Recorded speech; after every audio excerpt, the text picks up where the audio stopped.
she was jealous. And her husband, God bless his soul, he would try to show his love to Hannah by giving her material things. But that can't satisfy a woman. That can't satisfy a woman. A woman has needs. And this woman wanted a baby, to bring a baby into the world.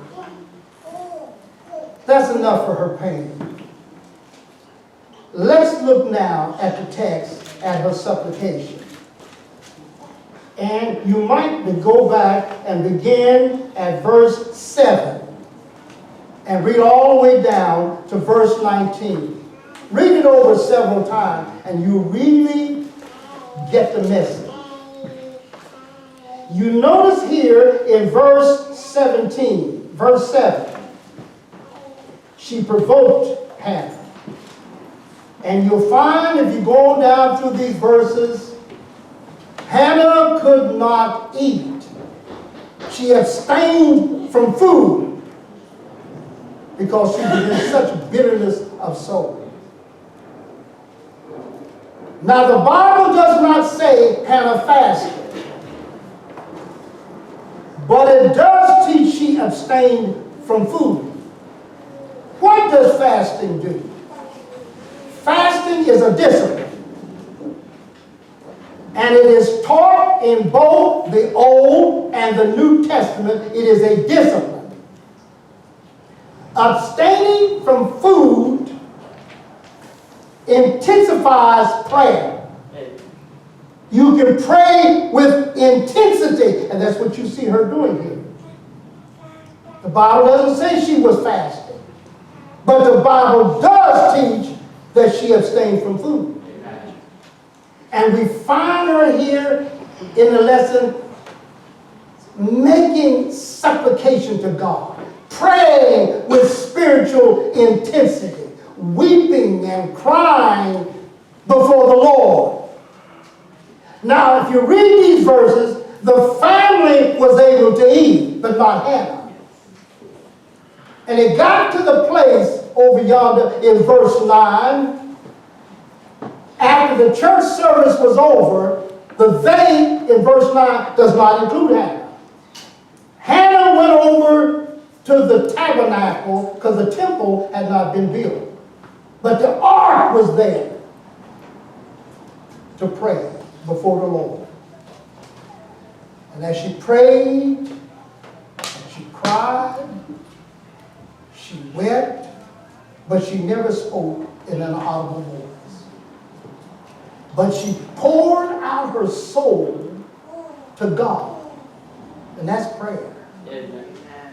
That is prayer. This prayer wasn't something written in a book. Prayer has to come up out of our innermost being.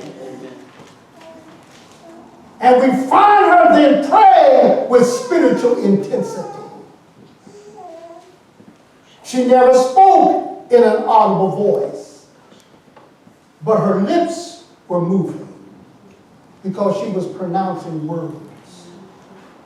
She was pronouncing words to God. And if you notice in verse 10, she began her prayer, crying out to God, by worshiping His great sovereignty. She addressed Him as Lord of hosts. It has reference to the sovereignty and the power of God because she believed that God was in control, even of her life. And God is in control. Amen. I don't care what you're going through. God is in control. Jesus taught that God is in such control that not even a speck falls to the ground without the knowledge of the consent of your Father. Even the very hairs of your head are numbered. God is in control. Now she's starting the prayer this way because she's worshiping God. We worship God because of who He is. We praise Him for what He has done.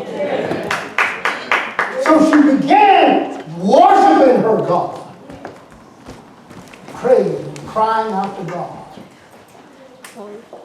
Lord of hosts, the sovereignty and the power of God. Note the second aspect of this prayer, found in verse 10. She was specific. She says, give unto thy handmaid a man-child. Because prayer has to be specific. It has to be specific. God had laid this on her heart, and she was praying it back to him. Amen. Now Jesus says your Father knows what you have need of before you ask. Amen. But you still got to pray. Amen. So she was specific. She was specific. And then she gave God, offered him her best. I'll give him back to you. You give it to me. Yes. And I'm going to give him back to you. Yes. I don't want this for myself. Amen. Yes. She was thinking of God's glory. Yes. It was God's glory. God was in all this. She was going through something, but God was in it. Yes. Some of you are burdened this morning. God is in it. Yes. God is in this thing. Pain will make you draw close to God. Amen. There's gain in pain. Yes. She was specific. I'll give him back to you. I'm not going to keep him for myself. I want you to have the glory. Amen. That's enough of a prayer. But maybe I should comment on this. You read it when you go home. That when she went up to the tabernacle, she was burdened. But when she left the tabernacle, her countenance had changed. Amen. Whenever I pray for something, and I get that velvet quietness in my spirit, I know I got it. God put the answer, said, girl, you got it. And her countenance changed. The Bible says she began to eat for the first time. She couldn't eat for a long time. She just couldn't eat. But she had. She had the answer. The answer had come. Old Eli was up there, the high priest. And he was sitting over there in a throne by the post, because you know he was the judge at this time. And he was sitting there, you know, judging cases, and he was watching her lips. He judged her. But he never judged his own son. Right. Them boys were hormones. Yes. It's true. Yes. They would lay with the women. Say amen. Yes. It's in the Bible. They would actually lay with the women. There were women working around there. They didn't believe in a one-night stand. Them boys were, you know. And God took them out for that. God took them out, and he moved Eli. He moved the whole dynasty. Did you know that? He moved them. And this woman was burdened because he was going to change dynasties. And he's bringing in another prophet and judge. That's enough of that. That's enough of that. Let me make one more comment. And she named the boy Samuel. Samuel means asked of the Lord. She named him Samuel because it was to be a reminder. It was to be a reminder always towards those that call upon the name of the Lord. Everybody was to know of God's mercy. So she was a godly woman, and I'm about ready to sit down now, for 3 reasons. And I took these 3 reasons as I was reading about this from all the reference books. They all agree on the same thing. Number 1, she put God first. Amen. Now you want to be used of God, put Him first in your life. Most people are miserable on this earth because they won't put God first. They put themselves first. In their prayers, and it's all about me. It's not about you. It's about God. It's not about you. Some of us are miserable today because it's all about us. It's not about us. It's about God. She was godly because she put God first. That's always God. She was godly because she gave God her best, not her second best. She was a woman after God's own heart because God offered us His best, not His second best. God took every jot and every tittle that He had, Jesus, and let Him hang on the cross and said, whosoever will, you can be saved. You can be saved. If you will believe, if you're here this morning, if you will believe, you will not perish. That means you won't be declared unfit. But you will have everlasting life. Everlasting life is a quality of life. It begins in time and it lasts throughout eternity in the presence of our God. She gave God her best. Are you giving your best today? What about you? What about me? This kind of got me. It kind of got me. I've got to give God my best. I want God to use my life on this earth.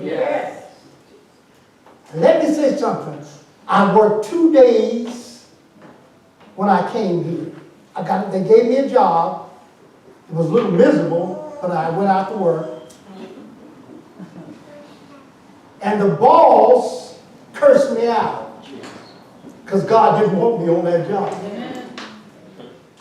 And the devil said, choke him to death.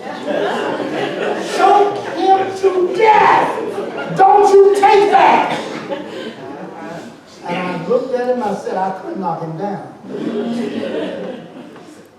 But I picked up my lunch and walked away. 2 days. And I made my way to Lorraine's house. I didn't even know where her street was. The Lord directed me, but He spoke to me. And said, I didn't bring you here for that. You're on a mission. And do you know, because I strive every day to give God my best, He's taking care of me. Do you know I've never, ever missed a bill? Never. Never. I didn't have a place to stay. And I was fasting and praying one day, and I said, Lord, you can give me a house. I began to fast. And I began to pray. Didn't have a penny. I didn't have 1 penny. But God provided the down payment. $10,000. I didn't have it. Didn't have a penny. If you put God first. Someone else gave me $2,000 for some furniture. When you put God first. See, the silver and the gold belongs to God. A lot of people won't tithe because they don't believe in God. They talk the talk, but they won't walk the walk. You ain't going to be blessed. God has made it. I'm not bragging. But I think I've been able to ride in at least 8 or 9 new cars. Brand new cars.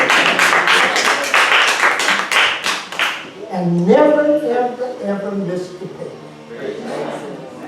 I've given away at least maybe 4 cars in my life to members in the church.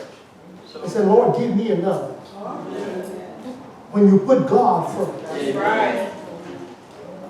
You will never lose in life when you put God first. I dare you to try. Put Him first. I'm going to say this. I don't want you all to think I'm bragging. But I made a promise to God after my wife died. I said, before I die, every Sunday I'm going to give you X amount of money. Every Sunday. Not one. The finance committee can bear witness to this. I'm not bragging.